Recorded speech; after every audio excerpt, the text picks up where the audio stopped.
قبل 3300 سنة في قلب مصر القديمة وسط الصحراء القاسية ونهر النيل الهادي اتولد طفل صغير محدش كان عارف انه هيبقى واحد من اشهر ملوك الفراعنة عبر التاريخ. هو الملك توت عنخ آمون. اتولد توت في زمن صعب، زمن أمنحتب الرابع أو أخناتون، اللي حاول يغير من عقيدة المصريين ويخلي الكل يعبد إله واحد وهو آتون إله الشمس بدل آمون. وبعد موت أخناتون الكهنة رجعوا بقوة وعينوا توت للحكم وهو عنده 9 سنين بس، وغيروا اسمه من توت عنخ آتون إلى توت عنخ آمون، الصورة الحية للإله آمون.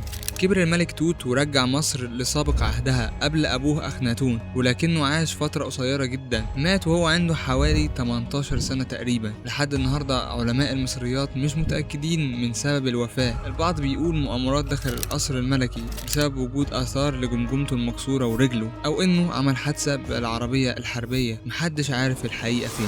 عدت آلاف السنين وفضلت مقبرة توت عنخ آمون مدفونة في الرمال لحد سنة 1922 لما جه عالم الآثار البريطاني هوارد كارتر بتمويل من اللورد كارنارفون. وفي يوم 4 نوفمبر من نفس السنة اكتشفوا أول درجة بتنزل وتوصلهم لمقبرة الملك توت عنخ آمون، وبعد أسابيع من التنقيب والحفر أخيرا وجدوها. كان مكتوب على باب المقبرة اللي يزعج راحة الملك مصيره هو الموت، ولكن محدش خد الجملة في عين الاعتبار. ومن بعدها بدأت سلسلة الحوادث الغريبة، بداية من ممول الحملة نفسه اللورد كارنارفون اللي مات بفترة قصيرة جدا بعد الاكتشاف العظيم ده، وعمال التنقيب اللي اشتغلوا في المقبرة دي ماتوا الواحد ورا التاني. العلماء فسروا الكلام ده ان ممكن يكون بسبب انواع قديمة من البكتيريا او الغازات السامة، ولكن فضل موت الناس دي يعتبر لغز كبير. هل دي بجد لعنة الفراعنة؟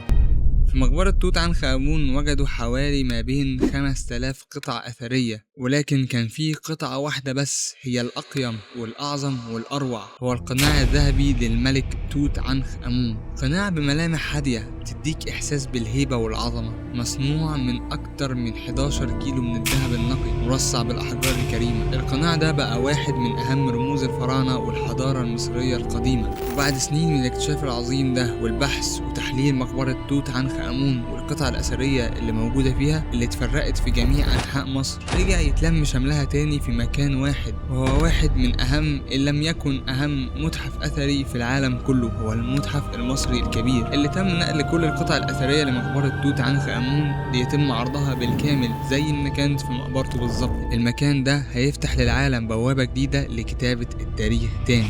توت عنخ آمون من ملك صغير حكم مصر في فترة صعبة وظروف قاسية في سن صغير ما خلدوش فيها عصره، ولكن خلده وحافظ عليه الزمن علشان يبقى واحد من أهم رموز الحضارة المصرية القديمة اللي بنكتشف كل يوم قد إيه كانوا أجدادنا فعلا عظماء في التاريخ. شكرا على المشاهدة وسلام.